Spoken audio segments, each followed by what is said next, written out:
किसी भी जैव समुदाय का अपने ही अजैव समुदाय के साथ एक घनिष्ठ संबंध होता है या अंतर संबंध होता है। इस अंतर संबंध को ही हम परितंत्र कहते हैं। किसी भी परितंत्र में दो प्रकार के कारक पाए जाते हैं, या आप ये कह सकते हैं कि किसी भी प्राकृतिक आवास में दो प्रकार के कारक पाए जाते हैं। एक है जैविक कारक और दूसरा है अजैविक कारक। जैविक कारक जिसे हम अंग्रेजी में बायोटिक फैक्टर कहते हैं, वहीं अजैविक कारक जिसे हम एबायोटिक फैक्टर कहते हैं।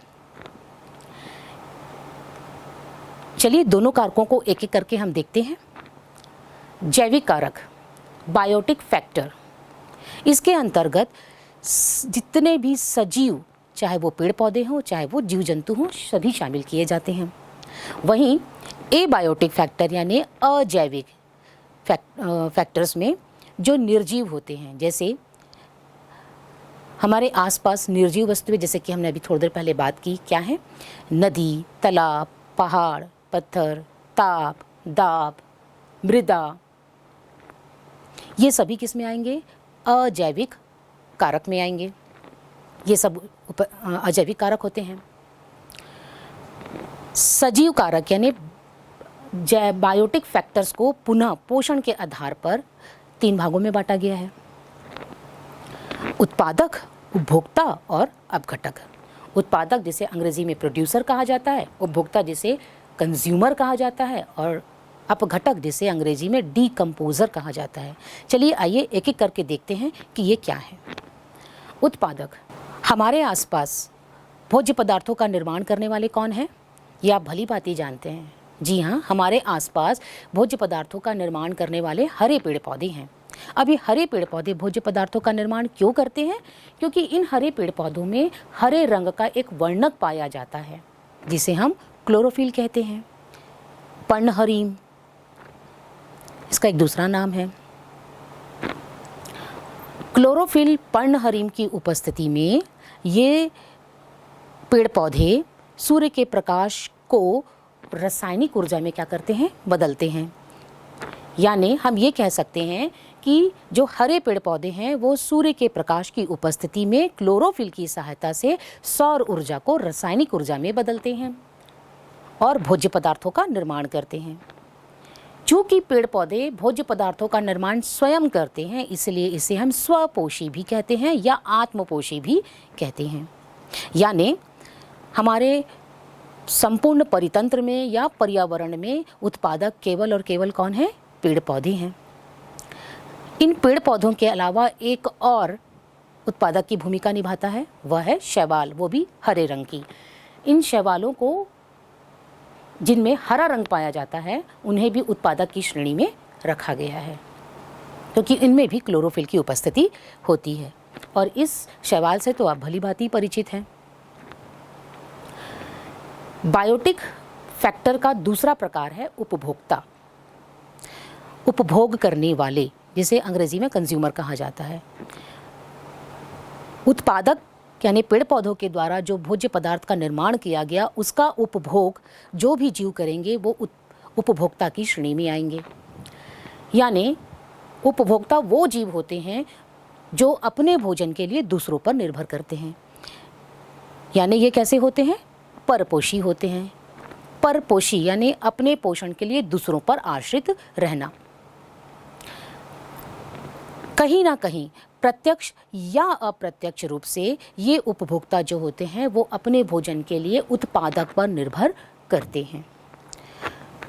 उपभोग के आधार पर उपभोक्ता को क्रमशः चार भागों में बांटा गया है। पहला है आपका प्राथमिक उपभोक्ता, जिसे अंग्रेजी में प्राइमरी कंज्यूमर कहा जाता है। प्राइमरी कंज्यूमर यानी इसके अंतर्गत ऐसे जीव जंतु आते हैं जो सीधे पेड़ पौधों से अपना भोजन प्राप्त करते हैं, यानी सीधे जो पौधों से ही अपना भोजन ग्रहण कर लेते हैं, जैसे गाय, भैंस, हिरण, खरगोश, चूहा और टिड्डा। ये सभी जीव कैसे हैं? अपना भोजन डायरेक्ट पौधों से प्राप्त कर रहे हैं, इसीलिए ये सारे जीव कैसे हैं? शाकाहारी। शाकाहारी जीव को अंग्रेजी में कहा जाता है हर्बीवोर्स। चूँकि ये अपना भोजन डायरेक्ट पौधों से प्राप्त कर रहे हैं, सीधे प्रत्यक्ष रूप से पौधे से ग्रहण कर रहे हैं, इसीलिए इसे हम शाकाहारी जीव कहते हैं। उपभोक्ता का दूसरा प्रकार है द्वितीयक उपभोक्ता यानी सेकेंडरी कंज्यूमर। प्राथमिक उपभोक्ता को भोजन के रूप में ये द्वितीयक उपभोक्ता जो हैं वो ग्रहण करते हैं, यानी जो शाकाहारी जीव हैं उनको ये द्वितीयक उपभोक्ता जो हैं वो अपने भोजन के रूप में क्या कर लेते हैं, ग्रहण कर लेते हैं। और इसी कारण इसे हम प्रथम श्रेणी के मांसाहारी जीव भी कह सकते हैं। मांसाहारी जीव यानी कार्निवोर्स। इसके अंतर्गत सांप, छिपकली, मेढक, गिरगिट, मैना इत्यादि आते हैं। उपभोक्ता का तीसरा प्रकार टर्सरी कंज्यूमर यानी तृतीयक उपभोक्ता है। तृतीयक उपभोक्ता जो होते हैं उसके अंतर्गत ऐसे जीव शामिल हैं जो सेकेंडरी कंज्यूमर यानी द्वितीयक उपभोक्ता को खाने वाले जीव हैं। यानी ये जो जीव होते हैं वो सर्वोच्च मांसाहारी जीव हैं, क्योंकि ये क्या कर रहे हैं, प्रथम श्रेणी के मांसाहारी जीवों को अपने भोजन के रूप में ग्रहण कर रहे हैं। यानी हम ये कह सकते हैं कि टर्सरी कंज्यूमर जो होते हैं वो सर्वोच्च मांसाहारी जीवों का समूह है। इसके उदाहरण हैं शेर, चीता, बाज, गिद्ध और बिल्ली।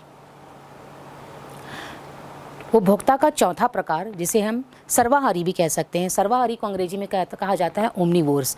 ओमनीवोर्स मतलब ऐसे जीव जो शाकाहारी और मांसाहारी दोनों को ही अपने भोजन के रूप में ग्रहण करते हैं, यानी जो पौधों से प्राप्त भोज्य पदार्थों को भी ग्रहण कर सकते हैं और भोजन के रूप में प्राप्त किए हुए शाकाहारी जीवों को भी भोजन के रूप में ग्रहण कर सकते हैं। यानी ये डायरेक्ट पौधे से भी अपना भोजन लेते हैं और अन्य जीवों से भी अपना भोजन ग्रहण कर सकते हैं, इसलिए इसे हम सर्वाहारी कहते हैं। इसके अंतर्गत कुत्ता, बिल्ली और मनुष्य आते हैं। ये तो बात की अभी तक हमने जैविक कारक यानी बायोटिक फैक्टर की, यानी किसी भी प्राकृतिक आवास में जो बायोटिक फैक्टर हैं वो पोषण के आधार पर इन 3 भागों में बांटे जा रहे हैं। इसका तीसरा प्रकार है अपघटक, जिसे अंग्रेजी में हम कहते हैं डिकम्पोजर। अपघटक डिकम्पोजर यानी किसी भी चीज को अपघटित करने वाले, यानी हमारे प्राकृतिक आवास में जब ये उपभोक्ता और उत्पादक दोनों की ही मृत्यु हो जाती है तो उन जीवों के शरीर को ये उपभोक्ता क्या करते हैं, सड़ाते हैं। यानी ये कहीं ना कहीं हमारे प्राकृतिक आवास या परितंत्र या पर्यावरण की सफाई का काम करते हैं। इसे भी हम सफाई मित्र कह सकते हैं। यानी जो अपघटक है इसकी मुख्य भूमिका क्या है, अपघटक जो होते हैं वो उत्पादक और उपभोक्ता की मृत्यु होने पर इनके शरीर को सड़ाते हैं और उससे अपना भोजन प्राप्त करते हैं। उत्पादक में वे सूक्ष्म जीव होते हैं जो जीवों के शरीर को सड़ाकर अपना भोजन ग्रहण करते हैं। इस बात को हम इस तरह से भी कह सकते हैं कि उत्पादक जो होते हैं वो जटिल कार्बनिक पदार्थ को सरल कार्बनिक पदार्थ में बदलते हैं और फिर भोजन के रूप में उसे ग्रहण करते हैं।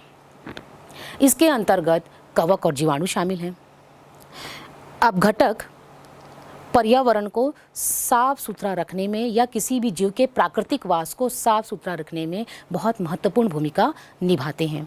बच्चों, आपसे यह प्रश्न पूछा जाता है कि अपघटक किसे कहते हैं और अपघटक जो हैं यह किसी भी पर्यावरण में किस प्रकार की भूमिका का निर्वहन करते हैं। और कई बार आपसे यह प्रश्न भी पूछा जाता है कि यदि प्राकृतिक वास से या पर्यावरण या परितंत्र से अपघटक को हटा दिया जाए तो क्या होगा।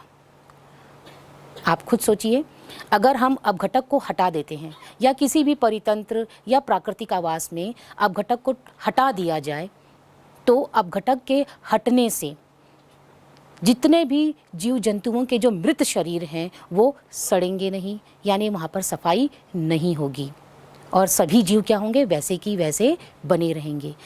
तो सोचिए ये अपघटक कितनी महत्वपूर्ण भूमिका अदा कर रहे हैं।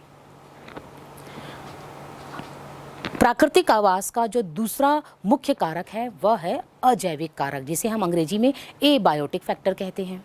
अजैविक, जैसे कि हम पहले भी बात कर चुके हैं, इसके अंतर्गत निर्जीव चीज़ें आती हैं, जैसे हवा, ताप, वायुमंडल की विभिन्न प्रकार की गैसें, है ना। तो चलिए अब हम देखते हैं कि यह कितने प्रकारों में बांटा गया है।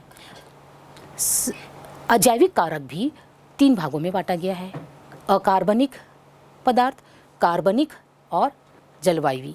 यानी हम ये कह सकते हैं कि अजैविक कारक को पुनः 3 भागों में बांटा गया है, अकार्बनिक कारक में, दूसरा कार्बनिक कारक में और तीसरा जलवायवी कारक में।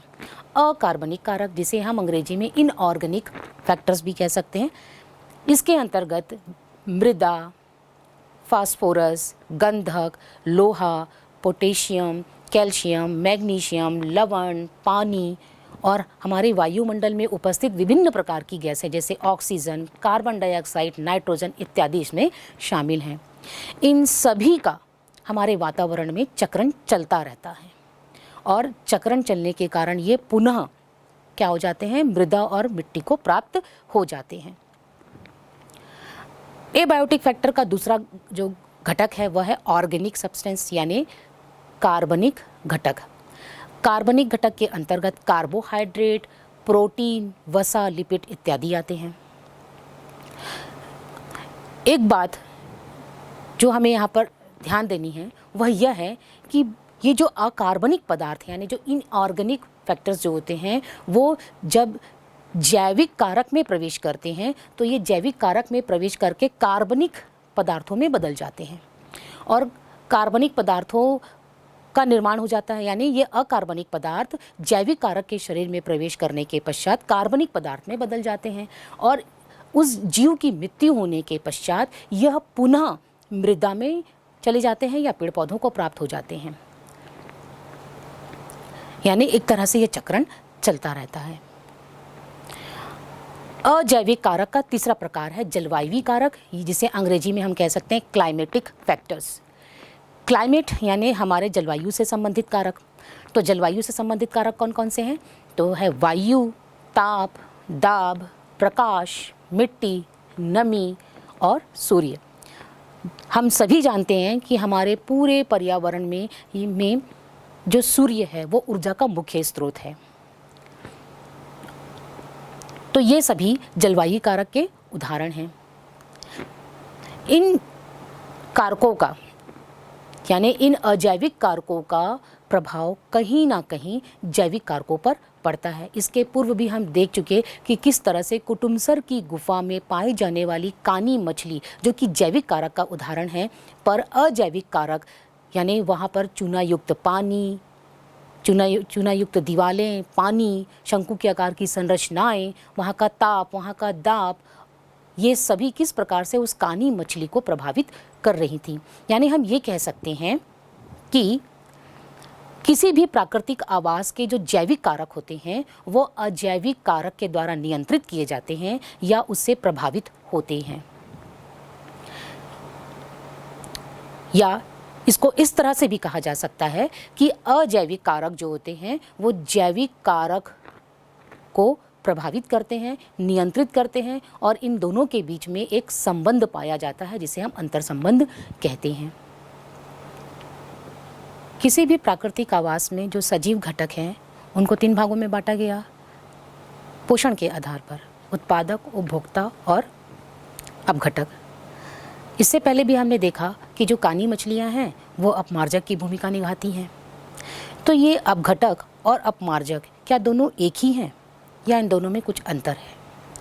आप लोगों से यह प्रश्न पूछा जाता है कि अपघटक किसे कहते हैं, इसकी हमारे पर्यावरण या प्राकृतिक आवास में क्या भूमिका है।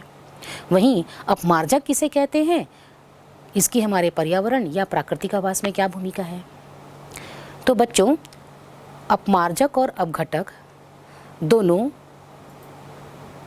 एक जैसा कार्य करते हैं, दोनों ही सफाई मित्र कहलाते हैं, लेकिन दोनों में अंतर भी है। तो चलिए देखते हैं दोनों में क्या अंतर है। अपघटक यानी डिकम्पोजर्स जो होते हैं वो मृत जीवों के शरीर में प्रवेश करते हैं और प्रवेश करके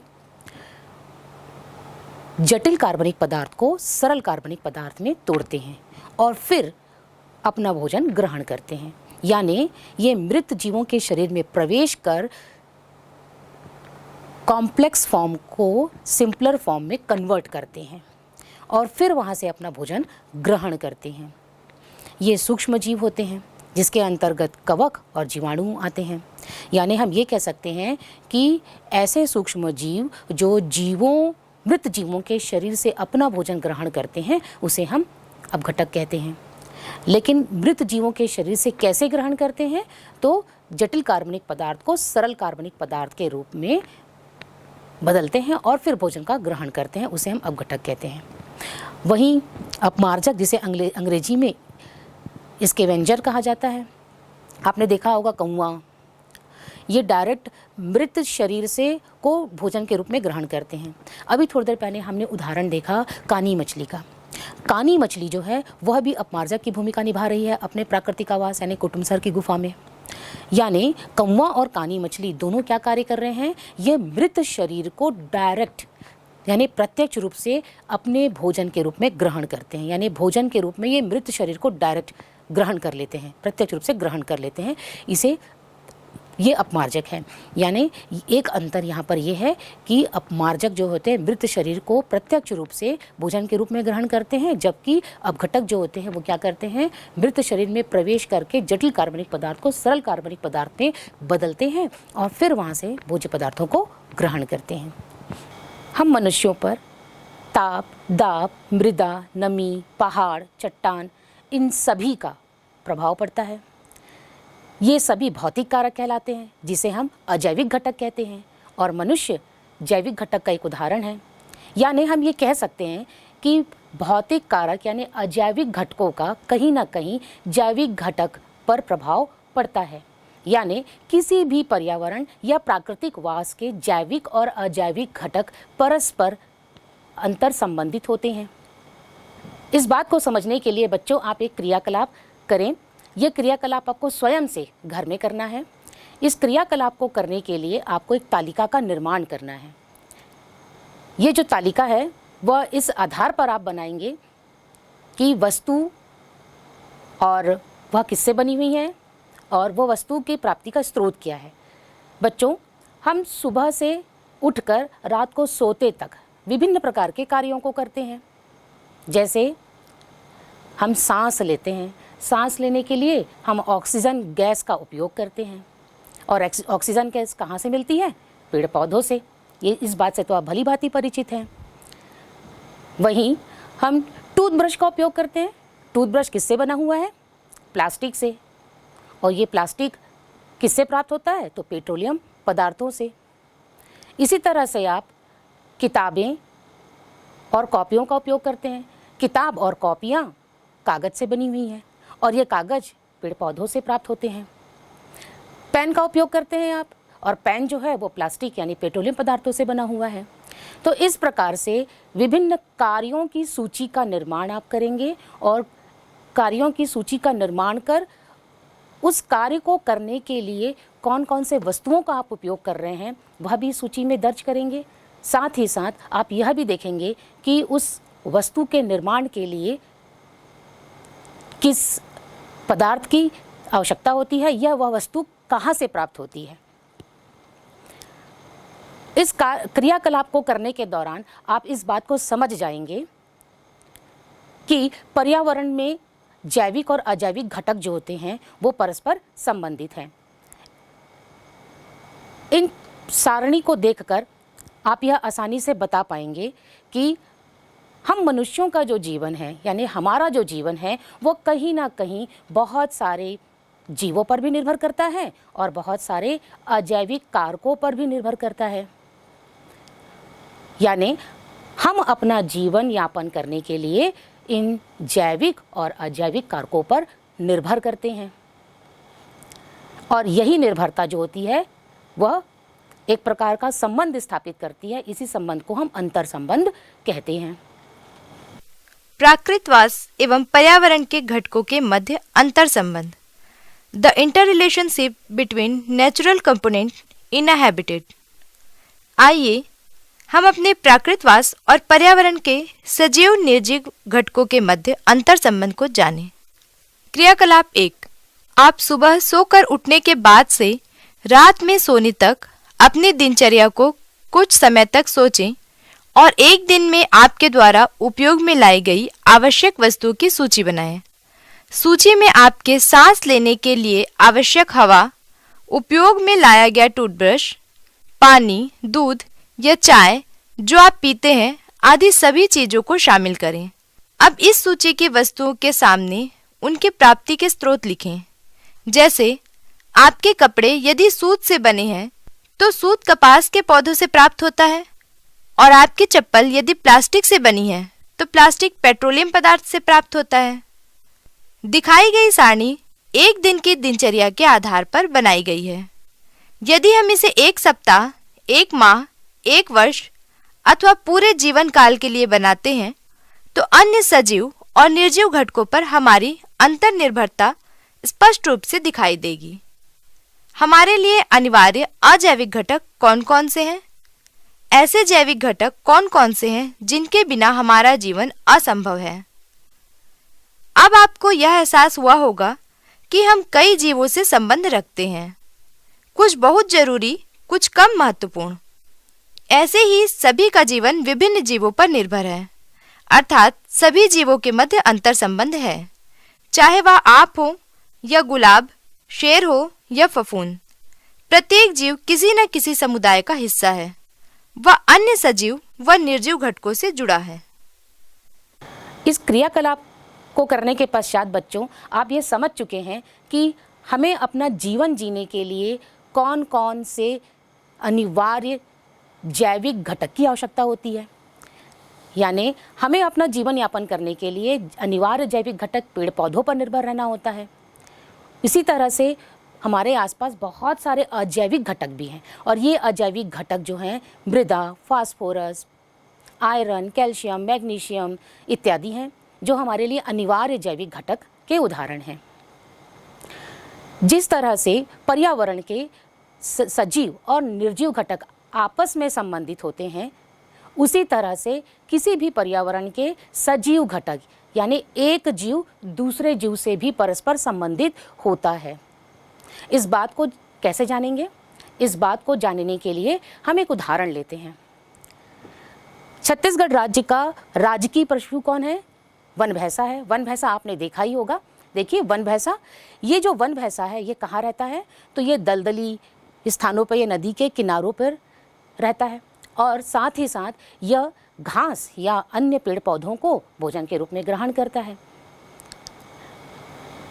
चलिए इस उदाहरण से हम जानने की कोशिश करते हैं कि कैसे किसी भी प्राकृतिक वास के एक जीव जो होते हैं वो दूसरे जीव पर निर्भर करते हैं। देखिए ये जो वन भैंसा है, यह वन भैंसा जो है वह घास को खाता है। घास जो है वो सूर्य से ऊर्जा ग्रहण करती है। सूर्य से ऊर्जा ग्रहण करके घास जो है वो अपना भोजन स्वयं बनाती है, क्योंकि घास कैसे होते हैं? हरे रंग के होते हैं। हरे रंग के होते हैं यानी इनमें क्लोरोफिल पाया जाता है। सूर्य के प्रकाश की उपस्थिति में क्लोरोफिल की सहायता से ये सूर्य की सौर ऊर्जा को रासायनिक ऊर्जा में बदलते हैं और भोज्य पदार्थों का निर्माण करते हैं, यानी अपना भोजन स्वयं निर्मित करते हैं। इसलिए यहाँ पर घास किसका उदाहरण है? उत्पादक का। इस घास को किसने खाया? वन भैंसा ने। वन भैंसा जो है वो पौधों से अपना भोजन सीधे प्राप्त कर रही है, इसलिए कैसे जीव हुए? शाकाहारी। इसे हम प्राथमिक उपभोक्ता भी कह सकते हैं। अब इस वन भैंसा को किसने खाया? शेर ने। यानी शेर जो है वो द्वितीयक उपभोक्ता हुआ, और शेर कैसा जीव है? मांसाहारी। तो इस उदाहरण में आपको दिखाई दे रहा है कि ऊर्जा जो है वो सूर्य से घास में जा रही है, घास से वन भैंसा में जा रही है, और वन भैंसा से शेर में स्थानांतरित हो जा रही है। यानी कि हमारे चारों ओर जितने भी सजीव हैं वे कहीं ना कहीं ऊर्जा के लिए एक दूसरे से संबंधित हैं। उसी प्रकार भोजन के लिए भी वो एक दूसरे से संबंधित है, क्योंकि इसी उदाहरण में हमने देखा कि घास को खाया वन भैंसा ने, वन भैंसा को खाया शेर ने। यानी प्राकृतिक आवास के सभी सजीव यानी एक जीव दूसरे जीव से भोजन और उससे प्राप्त होने वाली ऊर्जा के आधार पर परस्पर संबंधित होते हैं। यानी यह जो संबंध है इसका आधार क्या है? भोजन, और भोजन से प्राप्त होने वाला ऊर्जा। ऊर्जा के इस प्रवाह को हम खाद्य श्रृंखला भी कह सकते हैं, क्योंकि इसी उदाहरण में आपको दिखाई दे रहा है कि जो पेड़ पौधे हैं, पेड़ पौधों को कौन खा रहा है? वन भैंसा को कौन खा रहा है? शेर। यानी यहाँ पर एक क्रम चला आ रहा है, ऊर्जा का जो प्रवाह है वो एक दिशा में हो रहा है, और भोजन को खाने के लिए भी एक श्रृंखला का निर्माण हो रहा है। यानी कौन किसको खाएगा कि इसके आधार पर एक जीव दूसरे जीव पर क्रमशः निर्भर कर रहे हैं। यहाँ पर एक श्रृंखला का निर्माण हो रहा है। इस श्रृंखला को ही हम खाद्य श्रृंखला या आहार श्रृंखला कहते हैं। चलिए आइए इस बात को एक और उदाहरण से अच्छी तरीके से समझते हैं। आपके सामने यह एक चित्र दिखाई दे रहा है। इस चित्र में आप देख पा रहे हैं कि सूर्य जो है वो ऊर्जा का मुख्य स्रोत है। बच्चों, हमारे पारिस्थितिक तंत्र या किसी भी प्राकृतिक वास में ऊर्जा का मुख्य स्रोत कौन होता है? सूर्य होता है। सूर्य की जो ऊर्जा है उसको ग्रहण किया किसने? इन हरे पौधों ने। ये हरे पौधे जो हैं वो क्लोरोफिल की उपस्थिति और सूर्य के प्रकाश की सहायता से प्रकाश संश्लेषण की क्रिया करते हैं। यानी सूर्य के सौर ऊर्जा को ये रासायनिक ऊर्जा में बदलते हैं।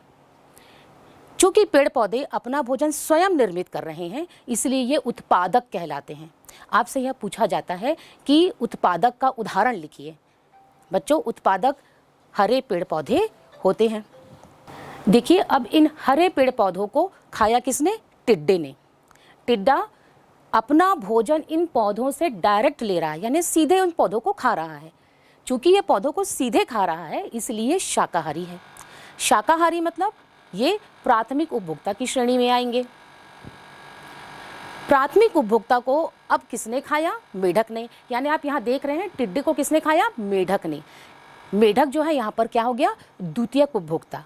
और मेढक ने चूंकि टिड्डे को खाया है, इसलिए वह कैसा जीव है? मांसाहारी। अब मेढक को किसने खा लिया? सांप ने। यानी सांप जो है यहाँ पर क्या है? तृतीयक उपभोक्ता है। और सांप किसका भोजन बन गया? तो सांप भोजन बन गया बाज का। बाज जो है वो उच्च मांसाहारी जीव है और ये कहलाते हैं चतुर्थ उपभोक्ता। अब बाज की मृत्यु होने के पश्चात इस बाज के शरीर को सड़ाने और गलाने का काम कुछ सूक्ष्म जीव करते हैं, जैसे कवक या जीवाणु। ये सूक्ष्म जीव हैं वो अपघटक कहलाते हैं। अपघटक का काम क्या है? अपघटक जो होते हैं वो उत्पादक या उपभोक्ता के मृत शरीर को सड़ाते हैं। सड़ाते हैं यानी जटिल कार्बनिक पदार्थ को सरल कार्बनिक पदार्थ में परिवर्तित करते हैं और उसके बाद अपना भोजन ग्रहण करते हैं।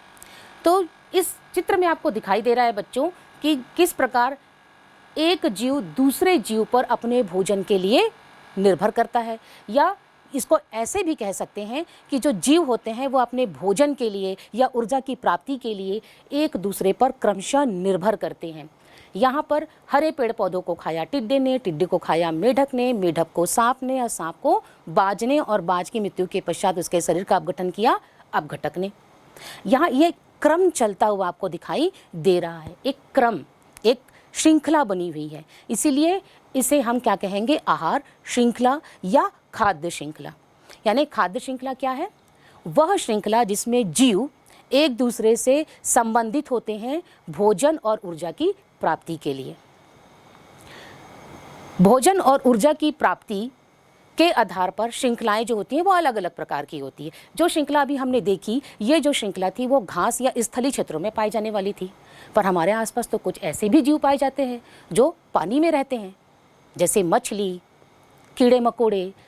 वहीं कुछ ऐसे भी पौधे होते हैं जो पानी में पाए जाते हैं, वहाँ पर भी तो खाद्य श्रृंखला होती होगी। तो चलिए एक और उदाहरण देखते हैं जलीय खाद्य श्रृंखला का। ये जलीय खाद्य श्रृंखला के लिए शैवाल जो होते हैं वो उत्पादक होते हैं। इससे पहले भी आप यह जान चुके हैं बच्चों कि हरे शैवाल जो होते हैं वो उत्पादक की भूमिका निभाते हैं, क्योंकि इनमें क्लोरोफिल पाया जाता है और क्लोरोफिल की उपस्थिति के कारण ये जो शैवाल होते हैं वे भोज्य पदार्थों का निर्माण करते हैं और प्रकाश संश्लेषण की क्रिया के द्वारा स्वयं के भोजन का निर्माण करते हैं। इन शैवाल के द्वारा बने हुए भोजन को कौन खाता है? जलीय पिस्सू। जलीय पिस्सू जो होते हैं वो अपने भोजन के लिए इन शैवालों पर निर्भर करते हैं। यानी ये कैसे हो गए? शाकाहारी, क्योंकि ये सीधे किसको ग्रहण कर रहे हैं? शैवाल को। जलीय पिस्सू को छोटी मछली ने खाया। छोटी मछली जो है उदाहरण हो गई द्वितीयक उपभोक्ता की, यानी ये कैसी हो गई? मांसाहारी। छोटी मछली को खा लिया बड़ी मछली ने। बड़ी मछली तृतीयक उपभोक्ता, और यह भी कैसी है, मांसाहारी, क्योंकि इसने किसको खाया, छोटी मछली को। अब इस बड़ी मछली को किसने खा लिया, बतख, बगुला या सारस ने, जो कि कैसे हैं, उच्च मांसाहारी हैं, और ये उदाहरण है आपके चतुर्थ उपभोक्ता के। तो इस खाद्य श्रृंखला में आप देख रहे हैं बच्चों कि शैवाल, शैवाल से जलपिस्सू, जलपिस्सू से छोटी मछली, छोटी मछली से बड़ी मछली, और बड़ी मछली के बाद बतख, बगुला या सारस तक ऊर्जा का प्रवाह क्रमशः हो रहा है, एक श्रृंखला में हो रहा है। इसलिए यह भी एक खाद्य श्रृंखला का उदाहरण है। चूंकि ये सारे जीव किस में पाए जा रहे हैं, पानी में पाए जा रहे हैं, इसलिए इस प्रकार की जो खाद्य श्रृंखला है वह जलीय खाद्य श्रृंखला का एक उदाहरण है। चलिए खाद्य श्रृंखला का एक और उदाहरण हम देखते हैं, जहां शैवाल जो है वो उत्पादक की भूमिका नहीं निभा रहे हैं, अपितु अन्य दूसरे हरे पौधे जो पानी में पाए जाते हैं वो उत्पादक की भूमिका निभाते हैं। देखिए, हरे पेड़ पौधे जो पानी के अंदर पाए जा रहे हैं, ये हरे पेड़ पौधे भी वही क्लोरोफिल की सहायता से प्रकाश संश्लेषण की क्रिया कर स्वयं के भोजन का निर्माण कर रहे हैं। इनके द्वारा निर्मित जो भोजन है उसको कीड़े मकोड़े खा रहे हैं, यानी कीड़े मकोड़े क्या हो गए, प्राथमिक उपभोक्ता यानी शाकाहारी। अब ये कीड़े मकोड़ों को खा लिया मेढक ने, तो मेढक जो है वो द्वितीयक उपभोक्ता हो गया, और ये हो गया मांसाहारी। मेढक को खा लिया सांप ने, और सांप जो है वो कहलाता है तृतीयक उपभोक्ता, और ये कहलाएगा मांसाहारी। तो यहाँ भी इस श्रृंखला में भी आपको यह दिखाई दे रहा है कि किस प्रकार जो जीव हैं वो एक दूसरे से भोजन और ऊर्जा की प्राप्ति के लिए परस्पर संबंधित है, और यहाँ पर एक क्रम आपको दिखाई दे रहा है। और चूंकि यह क्रम है इसलिए इस क्रमिक श्रृंखला को हम खाद्य श्रृंखला या आहार श्रृंखला कहते हैं। यानी आहार श्रृंखला वह श्रृंखला है जिसमें सभी जीव एक दूसरे से क्रमशः भोजन को ग्रहण करने के आधार पर क्रम से जुड़े हुए होते हैं, यह खाद्य श्रृंखला कहलाती है। हमारे छत्तीसगढ़ राज्य के बस्तर में कुटुमसर गुफा पाई जाती है। इस कुटुमसर गुफा में बहुत अधिक अंधेरा है, और यहाँ पर एक विशेष प्रकार की मछली पाई जाती है जिसे हम अंधी मछली कहते हैं। यह मछली एक विशेष प्रकार की खाद्य श्रृंखला को बनाए रखी हुई है, जिसे हम अपमार्जक खाद्य श्रृंखला कहते हैं। यह खाद्य श्रृंखला अपमार्जक खाद्य श्रृंखला क्यों है, और अपमार्जक खाद्य श्रृंखला का एक उदाहरण लिखिए। कुछ इस तरह के प्रश्न आपसे पूछे जाते हैं। तो चलिए देखते हैं कि यह अपमार्जक खाद्य श्रृंखला क्या है। ये जो अंधी मछलियां हैं, यह कुटुमसर की गुफा में पाए जाने वाले मृत पौधे और जंतुओं को खाती है, और इस कानी मछली को फिर चमगादड़ खा लेते हैं। यानी आप ये देख पा रहे हैं कि मृत पौधे एवं जीव जंतु हैं। इस मृत पौधे एवं जीव जंतुओं को खा लिया इस कानी मछली ने या अंधी मछली ने, और इस अंधी मछली को भोजन बनाया वहाँ रहने वाले चमगादड़ ने। तो ये जो खाद्य श्रृंखला है यह अपमार्जक खाद्य श्रृंखला का एक उदाहरण है। क्यों? क्योंकि कानी मछली ने मृत जीव जंतुओं से अपना भोजन प्राप्त किया। अपमार्जक का मतलब होता है ऐसे जीव जो अपना भोजन मृत जीवों से सीधे प्राप्त करते हैं। जैसे आपने कौवा देखा है, कौवे जो होते हैं वो मृत शरीर से डायरेक्ट अपना भोजन ग्रहण करते हैं। चूंकि कानी मछली मृत पौधे एवं जंतुओं को प्रत्यक्ष रूप से खाकर अपना पोषण प्राप्त कर रही हैं, इसलिए यह जो खाद्य श्रृंखला है, यह खाद्य श्रृंखला जो है वो अपमार्जक खाद्य श्रृंखला के अंतर्गत आता है।